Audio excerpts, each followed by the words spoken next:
안녕하세요, 시청자 여러분. 처음으로 인사를 드리게 된 40대 여자입니다. 저는 삼형제 중 제일 맏아들인 남편과 결혼해서 지금은 오순도순 행복하게 화목한 가정을 이루며 살고 있습니다. 하지만 온 가족이 하나 되어 지내게 된 지는 오래되지 않았습니다. 서로 켜켜이 묵은 오해들이 있기도 했고 시기 질투하는 행동들이 있기도 했었어요. 물론 한평생을 남으로 살아온 사람들이 가족이라는 틀로 갑자기 묶이게 되니까 그런 모습이 나올 수밖에 없긴 하겠지만요. 현명하게 또 깔끔하게 모든 오해를 풀고 대처를 했던 저희 가족의 지난 이야기를 한번 풀어보려고 합니다. 그럼 지금부터 제 시집살이 아닌 시집살이 이야기를 한번 시작할게요. 끝까지 재미있게 들어주시면 감사하겠습니다. 앞에서 말씀드렸듯이 저는 삼형제 중 장남에게 시집을 가게 되었습니다. 아들만 줄줄이 셋인 집이고 딸이 귀한 집이라면서 시부모님이 저 결혼할 때 제발 손녀딸 한번 안아보는 게 소원이라고 하셨어요. 저는 소원이라고까지 오바해서 말씀하실 필요가 있나 싶었는데 동서들도 줄줄이 아들만 낳았더라고요. 어쩐지 저 결혼할 때 손 꼭 잡고 딸 이야기만 하신다 싶었죠. 우리 남편이 저랑 유학 시절에 만나서 공부를 마치고 결혼을 하게 된 케이스라 삼형제 중에서는 가장 늦게 결혼을 하게 되었습니다. 다행히 시부모님께서 순서에 상관없이 짝만 맞으면 빨리 결혼해라 주의였기에 장남이 장가를 못 갔음에도 둘째 서방님, 셋째 서방님 모두 일찍 결혼을 하셨어요. 동서들은 그러니까 시부모님과 저와 훨씬 오래된 사이고 사이도 좋았습니다. 저희 시모가 항상 며느리들이 최우선이다 하시면서 배려도 많이 해주시고 챙기기도 많이 해주셨거든요. 저희 남편의 공부가 끝나질 않아서 저희는 결혼식만 후다닥 한국에서 치르고 다시 해외에 돌아가서 남편의 공부를 끝마칠 때까지 있었어요. 명절이라고 한국에 들어갔다 나왔다 할 형편도 그때는 되지 못해서 시댁 식구들이랑 친하게 지낼 수 있는 시간이 확실히 부족하긴 했습니다. 그래도 요즘은 휴대폰이 워낙 좋으니까 가족 단톡방이라는 게 존재하는 덕분에 그럭저럭 한국살의 이야기도 들을 수 있었고 시댁 행사도 들을 수 있었어요. 시부모님은 건물을 두 채 가지고 계신 분들이셨는데 한 개는 상가 건물이셨고 한 개는 주택이라서 상가 건물에서 수익이 좀 나는 정도였습니다. 그런 이야기들을 단톡방으로 듣고 있으니 저도 빨리 한국에 가서 얼굴 마주하고 이야기를 나누고 싶었어요.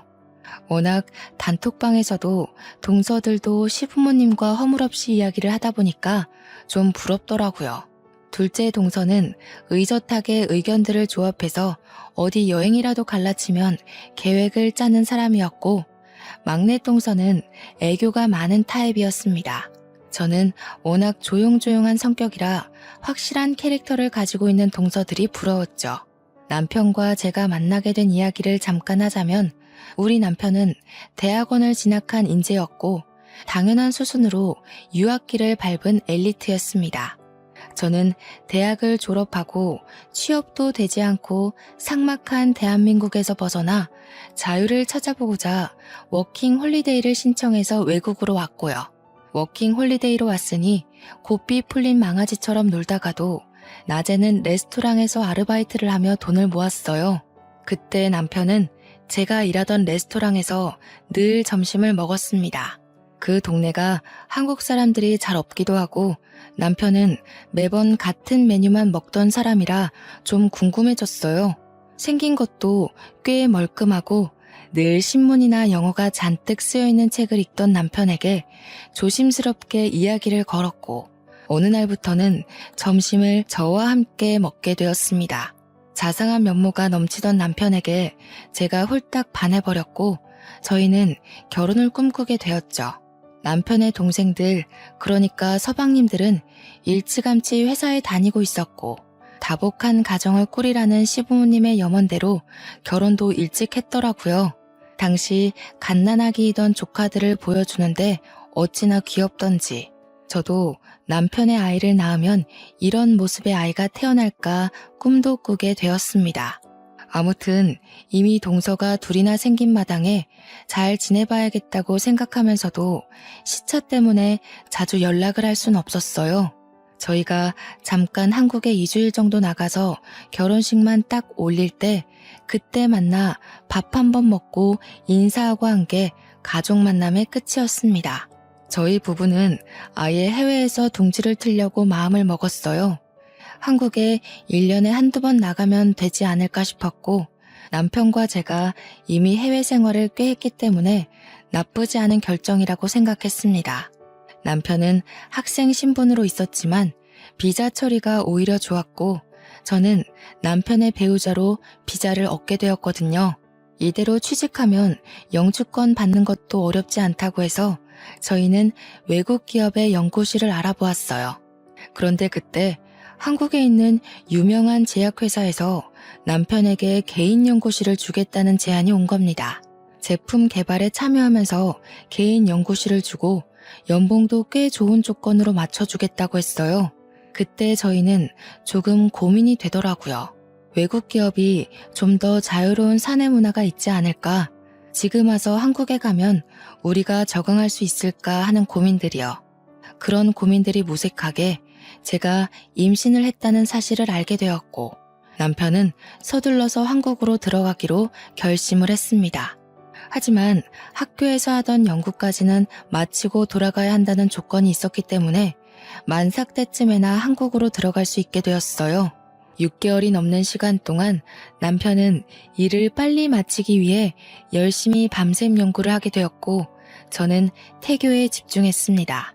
한국에 있는 조리원이 좋다고 하던데 엄마한테 예약을 해달라고 연락도 하고요. 몇 년 만에 한국에 가는 건지 설레는 마음으로 디데이를 세기도 했습니다. 하지만 모든 게 계획대로 착착 움직여지지는 않죠. 임신 8개월쯤 드디어 귀국 일주일 남겨두고 뱃속의 아이가 뭔가 잘못된 건지 배가 너무나도 아파오기 시작했습니다. 서둘러 응급실로 향했고 조산으로 아이를 낳게 되었습니다. 한국말로는 팔싹동이라고 하죠. 아이가 조금 작게 태어난 탓에 인큐베이터 안에서 몇 개월을 더 지내야만 했어요. 당연히 귀국은 미뤄지게 되었고 출생신고도 외국에서 하게 되었습니다. 몸조리를 하고 아이가 장시간 비행을 할 수 있는 체력이 올 때까지 기다리느라 6개월을 더 외국에서 보내야 했어요. 당연히 부모님도 시부모님도 너무나도 안타까워하시면서 아이와 산모가 건강하게 비행할 수 있을 때까지 기다려 주셨습니다.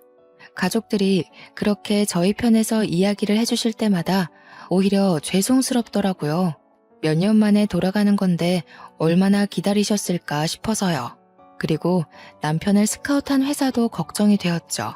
당장 6개월이라는 시간이 밀리게 되었으니까요. 하지만 남편의 회사에서도 미뤄진 우리의 귀국을 기다려주시기로 했습니다. 지역 특성상 아이의 출생 신고를 더는 미룰 수 없어 외국 국적을 가지게 된 게 조금 까다롭긴 했지만 한국으로 간다는 사실이 너무 설레어서 다 괜찮았어요. 거기다가 저희 아이의 성별이 딸이었거든요. 딸 타령을 하시던 시댁에서는 완전 경사났다고 너무나도 좋아하셨어요. 물론 저희 집에서는 그래도 장남인데 아들을 낳아서 대를 이어야 하는 거 아니냐고 좀 서운해하셨지만 저희 집 대를 잇는 것도 아닌데 왜 그러냐 하고 말았죠. 알고 보니 시부모님이 딸을 원하셨던 걸 모르셔서 제가 미움받을까봐 그런 생각을 하신 거라고 하더라고요. 동선의 아이들이 전부 다 아들이었기 때문에 이 집안의 유일한 딸이 제 아이였습니다. 시부모님이 저희 귀국하는 날 플랜카드까지 만들어 오셔서 저희를 반겨주었어요. 드디어 딸이 태어났다면서 더 미룰 것도 없다고 저희에게 그 상가 건물을 증여해 주신 거예요. 저는 너무나도 깜짝 놀랐습니다. 부모님의 유일한 수입원인 건물을 저희에게 주시겠다고 하니까 제가 남편을 말렸어요. 그거 없으면 시부모님은 뭐 먹고 사시냐 하니까 그동안 모아두신 연금도 있고 노후 자금이 충분하다고 하면서 걱정하지 말래요. 가지고 계신 주택에도 세입자가 있어서 월세 받으신다고 괜찮대요. 그래서 저는 남편에게 그래도 동생들이 서운하지 않겠냐고 좀 나눠야 하는 거 아니냐고 했어요. 남편도 그 부분이 내심 마음에 걸렸던 것 같더라고요. 어릴 때 그 건물을 처음 시부모님이 사셨을 때 남편에게 주겠다고 이미 신신당부를 하셨었대요. 그래서 건물 이름도 남편 이름을 따와서 지었다고 했는데 그거는 시부모님의 사정이지 자식들의 사정은 아니니까요. 시동생들은 남편에게 걱정하지 말라고 그 건물은 원래 형 것이었고 자기들도 부모님께서 일궈낸 재산 중 일부를 아이 낳았을 때 받았다고 했대요. 남편은 동생들에게 지분을 나눠 갖자고 끝까지 우겼지만 동생들이 서로 양보하고 받지 않겠다고 했답니다. 원래부터 건물은 형 준다고 했었고 그동안 세금 문제도 형이 해결하지 않았냐고 이것까지 받으면 본인들이 양심 없는 거라 했대요. 저와의 결혼 전 사정은 제가 자세하게 몰라서 더 설명하긴 어렵지만 형제들끼리 끈끈한 무언가가 있는 듯 했습니다. 저희는 하루아침에 한국에 들어와서 엄청나게 좋아진 살림살이를 꾸릴 수 있었어요.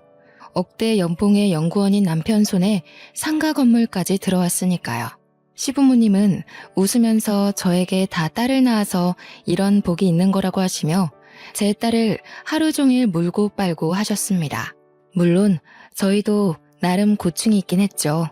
한국 세금이 또 어마어마하잖아요.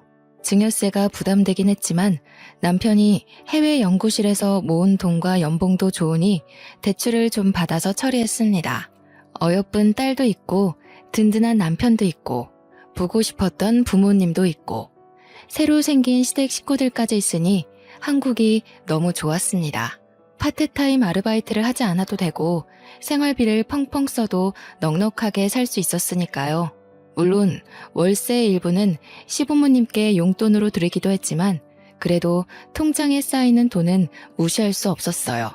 상가 건물이 강남에 있었던 것도 아니고 중랑구에 있었는데도 주변 인프라가 좋아서 그런지 비어있는 공실이 없었습니다. 그 덕에 꼬박꼬박 쌓이는 월세가 저의 기분을 배로 더 좋게 만들었어요. 한국에 들어와서 처음으로 맞이하는 시댁 식구들끼리의 식사 자리가 마련되었어요. 시댁에서 밥을 먹자 하셔서 시댁으로 갔는데 둘째 동서가 저를 엄청 환한 얼굴로 맞이해 주더라고요. 시부모님의 인성이 좋아서 그런 건지 다른 가족들도 전부 인성이 좋구나 하는 마음으로 저도 활짝 열고 다가갔습니다. 물론 셋째 동서가 예쁨을 많이 받아서 철이 덜 든 건지 저를 좀 불편해한 듯해 보였지만 낯가림이 심한 성격인 것으로도 보였습니다. 저한테만 은근 뜨뜨미지근하게 구는 것이 아직 덜 친해져서 그런가 보다 하는 생각이 들었거든요. 저한테 둘째 동서가 다가오더니 저희 시댁 가풍을 좀 알려드릴게요 하면서 이것저것 말을 해주더라고요. 제사는 설이랑 추석에만 간단하게 드리고 김장은 다 같이 한다고 시부모님 생신 때는 가족들끼리 여행을 간다고 했어요. 제가 고마운 마음에 이렇게 친절하게 말해줘서 고맙다고 했더니 셋째 동서가 저를 쓱 보고는 근데 그런 건 미리미리 알아두셨어야죠 하는 게 아니겠어요? 동서들이 저랑 1살, 2살 이렇게 차이가 나거든요.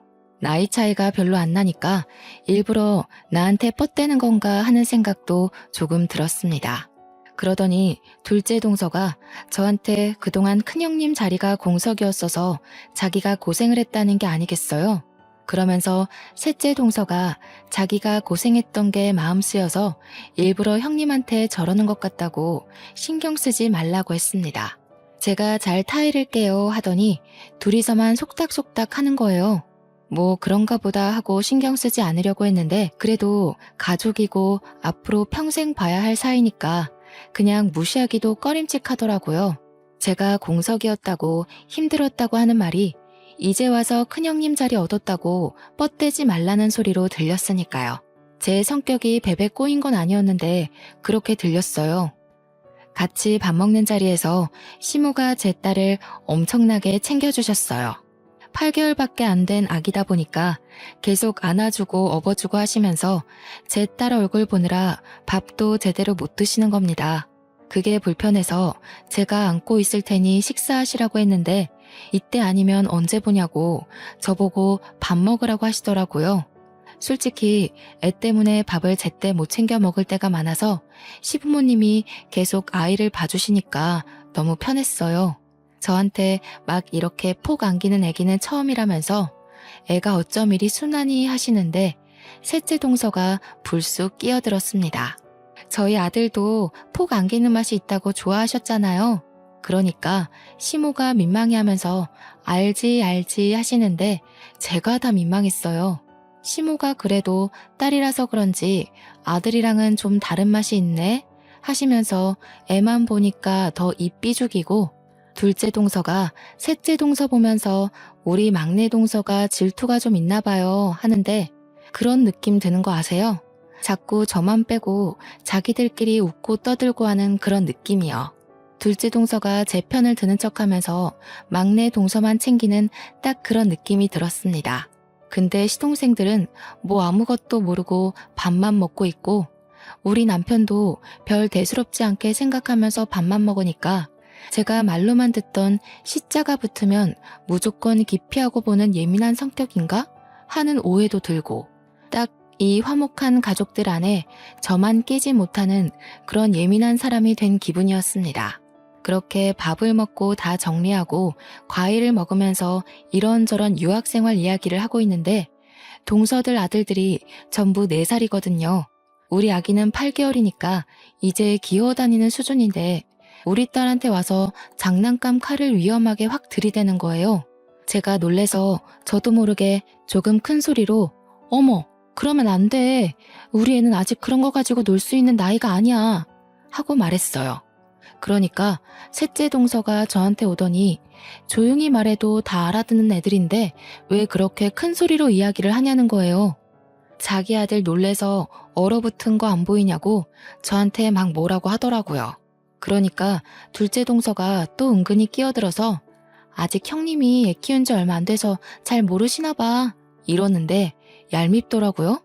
거기서 끝났으면 몰라도 한마디 더 덧붙이는데 이제라도 우리가 찬찬히 알려드리자 하는 겁니다. 아니 이게 애 키우는 법을 몰라서 생기는 일은 아니잖아요.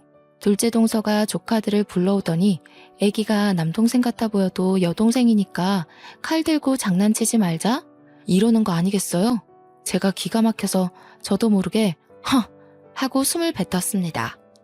교묘하게 우리 딸 얼굴을 가지고 감놔라 배놔라 하는 꼴 아니냐고요. 제가 얼마나 어이가 없던지 진짜.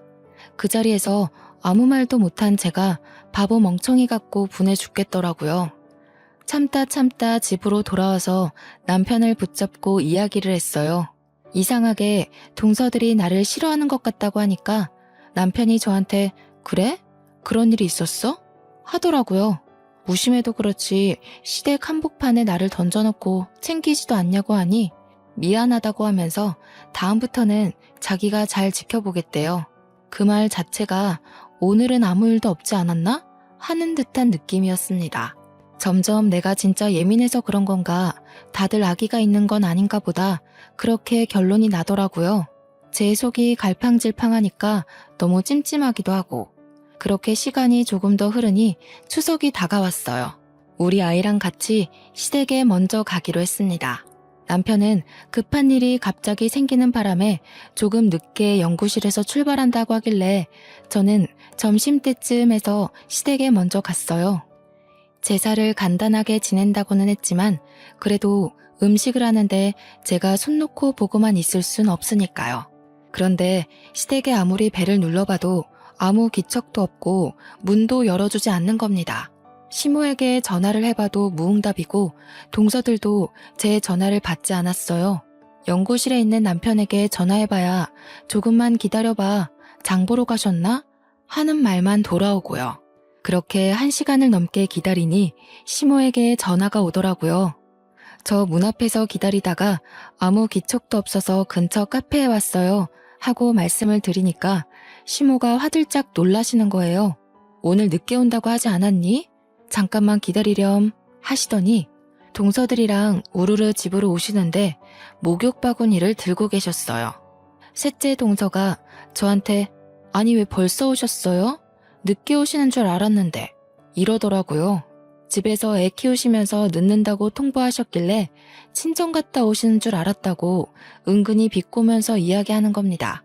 제가 분명 둘째 동서가 몇 시쯤 오냐고 미리 전화가 왔었기에 점심때쯤이면 갈 수 있을 것 같다고 했거든요. 아이 11시쯤 낮잠 한숨 재우고 갈 거라고요. 저도 참기 힘들어서 둘째 동서한테 내가 점심때쯤 간다고 했잖아 동서 이러니까 자기네들은 오전에 이미 모였대요. 저한테는 몇 시에 오냐고 물어만 봤지 몇 시에 모일 거라는 이야기는 안 했거든요. 이것저것 하다 보니까 시간이 벌써 이렇게 된지 몰랐다고 미안하다고 하는데 얼굴은 하나도 미안한 표정이 아니었습니다. 시모는 그제야 저한테 미안하다면서 동서들이 제가 늦게 온다고 이야기를 해둔 터라 생각 없이 목욕탕에 다녀왔다고 하셨어요. 이게 뭐 시모의 잘못은 아니니까 제가 괜찮다고 하긴 했는데 느낌이 딱 쎄하게 오더라고요. 저만 빼놓고 목욕탕에 가서 자기들끼리 의리를 다지기 위함인가 그런 큰 그림인가 싶었어요. 시모가 매번 모이면 목욕탕에 간다면서 다음에는 같이 시간 맞춰서 가자고 하셨습니다. 동서들은 목욕 바구니도 시댁에 두고 다닌다면서 저보고도 준비를 해오라고 했어요. 그래서 저는 그냥 알겠다고 대답을 했죠. 다음에는 꼭 껴달라며 일부러 애교스럽게 이야기를 했습니다. 근데 그때 셋째 동서가 쓱 끼어들어서 제 눈을 딱 마주치고 이야기를 하더라고요. 큰형님은 외국에 오래 계셔서 같이 목욕하는 문화가 불편하신 거 아니에요? 그래서 늦게 오신다는 줄 알았는데 이러는 겁니다. 그러자 시모가 또 제 눈치를 보면서 아이고 그럴 수도 있겠네. 미안하다 미안해 하시는 거예요. 제가 일부러 애교 있게 다음에 껴달라고 했는데 대놓고 싫다는 식으로 말을 하니까 그것도 제 핑계를 대면서요. 제가 외국에서 오래 있었다고 해봐야 한국에서 지낸 시간보다 길진 않잖아요. 저 말 자체가 저보고 목욕탕 모임에 낄 생각하지 말라는 말로 들렸어요. 그렇게 어영부영 불편한 분위기 속에서 제사 음식을 하고 저녁 준비도 했어요. 남편이랑 시동생들도 전부 모인 자리에서 다 같이 저녁밥을 먹는데 저희 애가 다다음 주에 돌이었거든요. 그래서 돌잔치 이야기가 나왔습니다. 셋째 동서가 또 핀잔 주듯이 요즘 누가 돌잔치를 하냐면서 형님네 하실 거예요? 하고 묻더라고요. 그러면서 둘째 동서랑 또 서로 짝짝꿍이 맞아가지고는 자기네 때는 크게 잔치를 여는 게 유행이었다지만 요즘은 직계 가족끼리만 모여서 조촐하게 하는 게 유행이라 하더군요. 저희도 이미 직계 가족들끼리만 하려고 장소를 다 대여해둔 상황이었어요. 그래서 우리도 스몰 웨딩처럼 스몰 돌잔치를 할 거라고 했어요. 그러니 셋째 동서가 그제야 속내를 털어놓더라고요. 아, 부담되겠네. 작은 형님이랑 저랑 뭐 서로 결혼하고 애 낳고 시기가 비슷해서 선물을 주고받고 하긴 했는데 큰 형님은 저희한테 뭐 준 것도 없이 바다만 가시겠네요. 그러니까 남편이 제가 했던 말이 기억이라도 난 건지 눈살을 찌푸리면서 셋째 동서한테 한마디 하더라고요. 빈손으로 와도 아무 소리 안 할 테니까 마음이나 곱게 준비해서 오라고요. 우리 남편이 평소에 말을 예쁘게 부드럽게 하는 편인데 톡 쏴서 이야기를 하니까 다른 가족들도 전부 꿀먹은 벙어리가 됐어요. 저도 짜증이 났지만 남편이 저렇게 말해주니 고마워서 끄덕이면서 남편 편을 들었죠. 그러니 둘째 동서가 거기서 분위기를 푼답시고 한 소리가 글쎄 분위기를 더 쎄하게 만들었습니다. 그래도 형님네는 건물 받으셨으니까 평생 선물 다 받은 거나 마찬가지죠 뭐. 시부모님도 얘네가 왜 이러나 하는 눈빛으로 동서들을 보고 표정을 싹 고치시는데 둘째 동서랑 셋째 동서만 신나서 웃더라고요. 분위기가 이상해진 걸 모르는 척 하는 건지 아니면 모르는 건지 가늠이 안 갔어요. 둘째 서방님이 심상치 않은 분위기에 둘째 동서한테 다 끝난 이야기는 뭐하러 하냐고 핀잔을 주니까 둘째 동서가 아무것도 모른 척 하더라고요. 눈 동그랗게 뜨고서는 내가 뭘? 그냥 축하드린다고 이야기한 건데? 하는데 그 말에 뼈가 있다는 걸 누가 모를까요? 아무리 눈치 없는 사람이 와도 이 분위기가 나를 축하하는 분위기는 아니구나 하고 느낄 정도였어요. 우리 남편이 더 이상은 참기가 힘들었는지 피식 웃으면서 이야기를 이어갔습니다. 내가 이런 말 나올까봐 지분을 나눠 갖자고 그렇게 이야기를 한 건데 우리 동생들이 집안에서 입단속은 잘 안 시키나 봐? 그러니까 되려 동서들이 아니에요 이러면서 헐레벌떡 진짜 순수하게 축하의 의미였다고 이야기를 했어요. 그런데 누가 그 말을 순수하게 믿겠습니까? 시부가 되려 동서들에게 자중하라는 식으로 이야기하시면서 불편한 기색을 내보이고 서방님들도 전부 동서들을 째려보는 걸로 마무리가 됐습니다. 저는 제가 나서서 좋을 게 없다는 걸 알았기에 조용히 밥만 먹었어요. 그렇게 아슬아슬하게 3년이라는 시간을 보냈습니다. 여전히 저는 은근히 왕따를 당하며 온갖 행사에서 배척을 당했어요. 예를 들면 시부모님 생신 때 동서들끼리 선물을 준비할 때도 저한테만 말을 안 해줘서 저만 빈손으로 가기도 했고요. 물론 그 뒤로 더럽고 치사해서 혼자 따로 준비해서 선물을 챙겼죠. 그러니까 오히려 저한테 너무 튀는 행동 하시는 거 아니냐고 서운하다고 하더라고요. 정작 서운한 사람이 누군데 그렇게 말을 하는지. 이런 건 정말 기본 중에 기본이었습니다. 은근히 저랑 불꽃 튀기면서 경쟁을 하려고 하는데 나중에는 제가 지쳐서 그냥 손을 놔버렸어요. 시부모님은 맏며느리가 무뚝뚝한 아이다 라고 생각하시는지 저한테 뭘 바라지도 않으셨고요. 저만 빼놓고 시부모님 모시고 백화점을 간 걸 당당하게 SNS에 올리지를 않나. 명절 때도 교묘하게 저만 시간을 다르게 불러서 목욕탕 모임에 빼버리질 않나. 우리 시모는 제가 외국 살다 와서 같이 목욕하는 걸 싫어하는 줄 알고 계속 저를 부르지 않으셨고요. 한 번은 여행을 갔는데 둘째 동서가 저한테 아무것도 준비해오지 말라고 단단히 일러두는 겁니다. 형님이 따로 뭘 챙겨올까봐 오히려 지들이 불편하다면서 만나서 장을 볼 거니까 걱정하지 말라고요. 그런데 진짜 만나서 장 볼 것만 빼고 동서들이 완전 보따리짐을 들고 왔더라고요. 저한테는 아무것도 준비하지 말라고 하더니요. 블루투스 스피커부터 시작해서 각종 게임에 술에 반찬에 집안 살림을 다 쓸어왔나 싶을 정도로 챙긴 거예요. 아무것도 준비하지 말래서 나는 그냥 몸만 왔는데 너무 가볍게 왔나 봐 미안해 하고 인사치레를 하니까 셋째 동서가 끼어들어서 말하더군요. 큰형님이 잘 모르시는 게 하루 이틀도 아니고 괜찮아요. 이런 식으로요. 저는 억울해서 진짜 눈물까지 나올 것 같았지만 꾹 참았어요. 둘째 동서가 얄밉게 저한테 큰형님이 아무거나 준비해 오실까봐 가볍게 오시라고 한 거예요 하는데 도대체 제가 뭘 잘못했길래 이렇게까지 나를 미워하나 싶었습니다. 이게 전부 저를 깎아내리는 말이라는 걸 모를 리가 없으니까요. 너무너무 열이 받았어요. 3년이나 지속된 은근한 따돌림에 제가 먼저 말을 하자니 치졸한 사람이 되는 것 같고 참고 있자니 평생 당할 것 같고 결국 어디 털어놓을 데가 없어서 우리 집 올케한테 얘기를 했어요. 그러니까 올케가 그 집 동서들이 여우네 이러면서 우리 신우가 된통 걸렸네 어쩌면 좋아 이러더라고요. 알면서도 내가 뭘 어떻게 해야 할지 모르겠다고 현명한 방법을 알려달라고 하니까 올케가 저보고 돈지랄을 한번 해보래요. 어차피 살림살이도 넉넉한데 돈 팍팍 써가면서 아예 길을 죽여버리라고요. 완전 최고급으로 코스 짜서 시부모님만 모시고 여행을 한번 다녀오면 다들 분해할 거라고 하길래 해볼까 싶었죠. 그래서 연말에 인천에 있는 5성급 호텔을 예약하고 완전 큰맘 먹고 남편이랑 준비를 했어요. 레스토랑도 완전 야경 잘 보이는 그런 고급 레스토랑 예약까지 다 해두고요.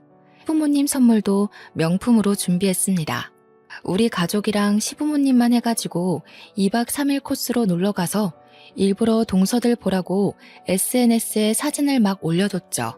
그랬더니 동서들이랑 저랑 셋이 있는 단톡방에 난리가 난 거예요.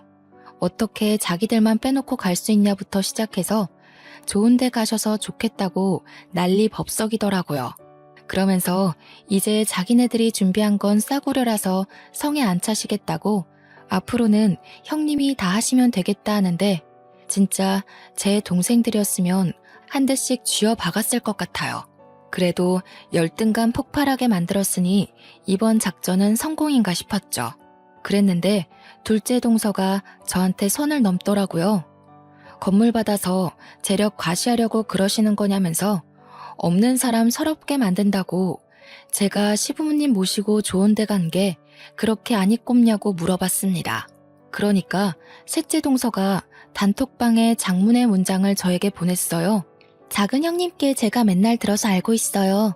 큰 형님이 저희 집, 작은 형님네 집 전부 무시한 이야기들이요. 국적도 일부러 보란 듯이 외국 국적 가지고 싶어서 거기서 출산하고 오신 거 저희가 모를 줄 알아요?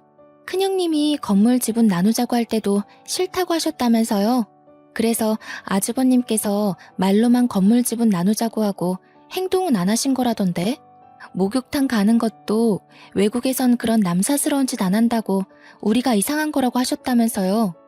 제가 처음엔 큰형님 생겨서 정말 좋아했었는데요. 그 이야기 듣고 완전 실망했어요.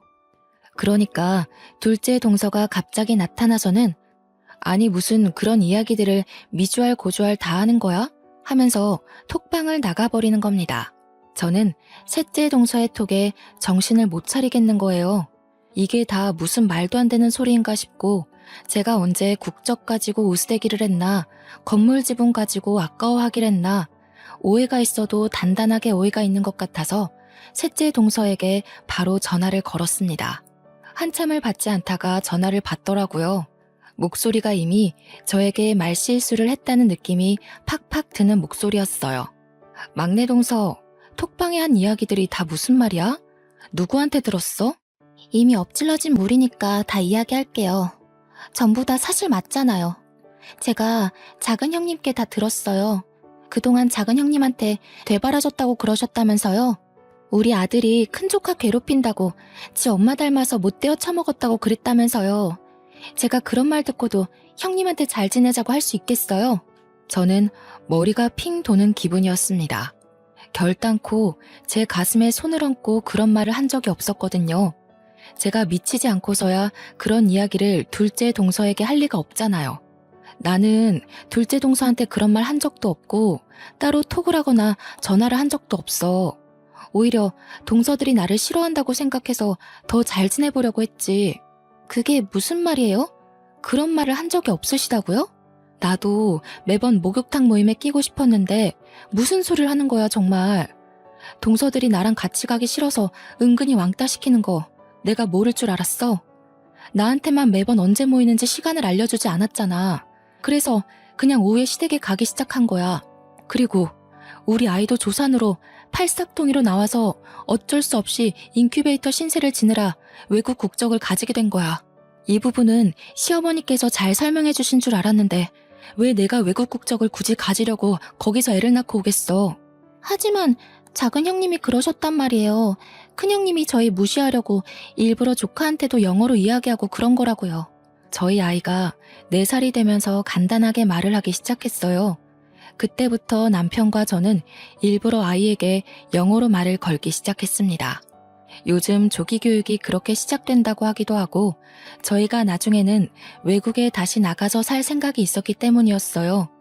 아이 국적이 외국이기도 하고 영어를 어릴 때 친숙하게 받아들일수록 어휘력이 좋아진다고 생각했거든요. 그래서 일부러 집에서는 영어로 대화를 하고 있었단 말이죠. 아이가 양쪽 언어를 쉽게 받아들였으면 하는 마음에서 한마디로 부모 욕심이었죠. 근데 둘째 동서가 그걸 보고 셋째 동서한테 일부러 자기네 욕하고 흉보는 걸 영어로 대화하고 있는 거라고 했다는 거예요. 작은 형님이 영어를 조금 할 줄 아신다고 했어요. 저는 미용고등학교 나와서 영어랑은 담 쌓고 지내서 무슨 말인지 전혀 몰랐거든요. 작은 형님이 지금 큰 형님이 우리 욕하고 있는 거라고 대놓고 하고 싶으니까 일부러 영어 쓰는 거라고 하셨어요. 셋째 동서는 완벽하게 오해를 하고 있었던 거죠. 저는 전혀 아니라고 오해를 다 풀어주었습니다.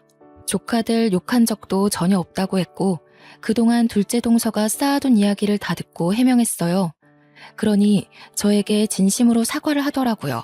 자기가 그동안 한 사람 말만 듣고 너무나도 큰 오해를 했다면서 설에 만나서 이야기를 하기로 했습니다. 설날에 일부러 셋째 동서한테 시간을 물어봐서 일찌감치 목욕탕 모임에 끼었어요. 둘째 동서가 무척 당황해했지만 저는 완전히 무시로 일관하고 시모 옆에 팔짱 끼고는 목욕하고 와서 제사 음식도 만들었습니다. 남편들도 다 와서 돕고 있는데 제가 셋째 동서랑 잘 지내고 있으니까 둘째 동서가 뭔가 조바심이 났나 봐요. 갑자기 우리 아이의 얼굴을 진하게 바라보더니 웃으면서 이야기를 하더군요. 우리 하나뿐인 손녀가 예뻐야 할 텐데 큰일이네요. 그래도 나중에 쌍꺼풀이랑 코 수술하면 괜찮겠다. 제가 그 말에 열이 받아서 둘째 동서를 째려보았습니다. 우리 남편도 열받았는지 정색을 하고 있었어요. 셋째 동서가 맨날 나서서 싫은 소리를 하던 애였는데 둘째 동서가 다 시킨 일이었나 봐요. 셋째 동서가 말처럼 움직여주지 않으니 지가 나서서 이야기를 한 거죠. 제가 이때다 싶어서 둘째 동서에게 이야기 좀 하자고 했습니다. 그게 다 무슨 소리야? 안 그래도 셋째 동서한테 그렇게 내용을 봤다고 하더라. 그러니까 시부모님도 서방님들도 전부 다 당황해서 둘째 동서를 바라보는데 시침이 뚝 떼고 그게 다 무슨 소리냐고 오히려 화를 내더군요. 그러니 셋째 동서가 제 편을 들면서 이야기를 했어요. 작은 형님이 그러셨잖아요. 외국 국적 가지려고 일부러 원정 출산한 거다. 우리 못 산다고 무시한다. 우리가 무식한 거 알고 일부러 영어로 대화하는 거라고요. 그게 다 오해인 줄도 모르고 제가 형님을 괜히 싫어했던 거 있죠? 그러니 시모가 놀래서 둘째 동서한테 너 그게 진짜니? 이러면서 완전 화를 내시는데 둘째 동서가 울음이 터졌더라고요. 둘째 서방님도 그러고 가족들이 전부 둘째 동서만 쳐다보고 그게 진짜냐고 화를 내니까요. 시부도 나중에는 꼴도 보기 싫다고 너 나가라고 하는데 결국 둘째 동서 없는 설날을 보내게 됐습니다. 근데 그렇게 또 쫓겨나는 꼴을 보고 있자니 제 마음이 불편하더라고요. 둘이 따로 이야기를 했어야 했나, 내가 너무 가족들 다 있는 데서 이야기했나 싶어서요. 설 연휴가 지나서 주말에 남편이랑 무겁게 있는데 둘째 동서와 둘째 서방님이 집으로 찾아왔더라고요. 남편이 할 이야기 없다고 하는데 제가 일단 들어와 보라고 했어요. 그러니 그 사이에 살이 쪽 빠져서 퀭한 동서가 무릎부터 꿇고 잘못했다고 비는 거예요. 형님, 제가 괜한 질투심에 형님께 해서는 안 되는 짓을 했어요. 저희 집만 유일하게 맞벌이로 아등바등 사는 것도 자격지심이 생기고 형님네가 건물 받은 게 너무 질투가 났어요. 여유롭게 사는 거 보고 너무너무 부러워서 그랬어요. 죄송해요. 눈물을 뚝뚝 흘리면서 이야기를 하는데 남편은 계속 팔짱 끼고 한숨이고 둘째 서방님도 죄 지은 사람처럼 고개 숙이고 있고 저도 어찌해야 할지 모르겠더라고요. 이대로 용서를 해주자니 4년 동안 은근히 왕따 당한 것도 서러웠고요. 그렇다고 그대로 복수를 해주자니 맏며느리로서 그래서는 안 될 것 같다는 생각이 들었습니다. 제가 아무 말도 하지 않자 둘째 동서가 계속 울면서 이야기를 이어갔습니다. 저도 집에서 애만 키우고 싶은데 그럴 형편이 못 되고 친정도 어렵게 살고 있어서 나갈 돈이 많았어요. 제 꿈이 작게 카페를 차려서 여유롭게 사는 건데 건물이 냉큼 형님네로 갔다고 하니까 제가 돌았나 봐요. 제가 정말 잘못했어요. 용서해 주세요. 남편은 저한테 어떻게 했으면 좋겠냐는 얼굴로 바라보고 솔직히 시부모님 앞에서 괜한 이야기를 꺼낸 저도 좀 불편했거든요. 시부가 그렇게 매몰차게 둘째 동서를 쫓아낼 거라곤 생각도 못했고요. 그래서 동서한테 솔직하게 이야기를 했어요. 지금 당장 카페를 차린다고 먹고 살 수 있겠어? 나중이라도 여유가 생기면 그때 우리 건물 1층에 가게 내줄게. 그때까지만 고생하고 앞으로는 우리 서로 얼굴 붉히지 말고 살자. 나도 너무 서운하고 괘씸해서 용서해주고 싶지 않지만 가족 간의 화합이 중요하다고 생각하시는 시부모님 생각해서 내가 딱 한 번만 눈 감고 넘어가주는 거야. 알겠어? 그러니 둘째 서방님도 저한테 고맙다면서 죄송하다고 계속 사죄를 했어요. 자기 와이프가 그러고 다닌 줄 몰랐다고 앞으로는 안팎으로 잘 살피겠다고 했어요. 뭐 이렇게까지 하는데 남편 체면도 있고 해서 용서하기로 했습니다. 그 뒤로는 둘째 동서가 명절이고 행사고 제 눈치부터 살피고 시댁에서도 제 눈치 살피느라 바쁘더라고요. 셋째 동서는 제 옆에 찰싹 달라붙었는데 요 지집에도 솔직히 박쥐 같은 면모가 없는 건 아니라서 은근히 꼽주면서 지내는 중입니다. 그럼에도 불구하고 가족이라는 끈끈한 터울 안에서 여전히 명절이면 시모와 저와 동서들은 목욕탕 모임을 즐기고 있어요. 캐캐 묵은 때를 벗겨내며 올해는 더 돈독하게 지내자고 서로를 다독여주며 그렇게 살고 있습니다. 한때는 서로 은근히 미워하고 시기하고 질투했다면 지금은 조금 달라진 모습으로 서로를 대하고 있어요. 폭파되었던 단톡방도 다시 활성화되었고 서로 자식들의 교육을 공유하면서 지내고 있습니다. 물론 저도 시댁에서 영어를 쓰지 않기로 약속했고요. 오해가 늘어나면 안 되잖아요. 동서들은 저에게 더 의지하게 되었고 저도 동서들에게 의지하게 되었습니다. 가끔 서로가 오해가 생길 법한 일이 있어도 결국에는 잘 풀어나가는 그런 사이요. 당시에는 이런 관계로 발전될 거라 생각도 못했는데 너무 잘 됐죠? 저도 용서하고 화합하고 나서 든든한 아군이 생긴 것 같아서 너무나도 행복하고 좋습니다. 우리 시부모님도 그런 저희들을 응원해주고 계십니다. 여러분도 캐캐 묵은 때를 벗겨내고 새로운 마음가짐을 가져보시는 건 어떨까요? 앞으로는 미움보다 이해를 하며 살기로 했습니다. 저희 가족의 미래를 앞으로도 응원해주세요.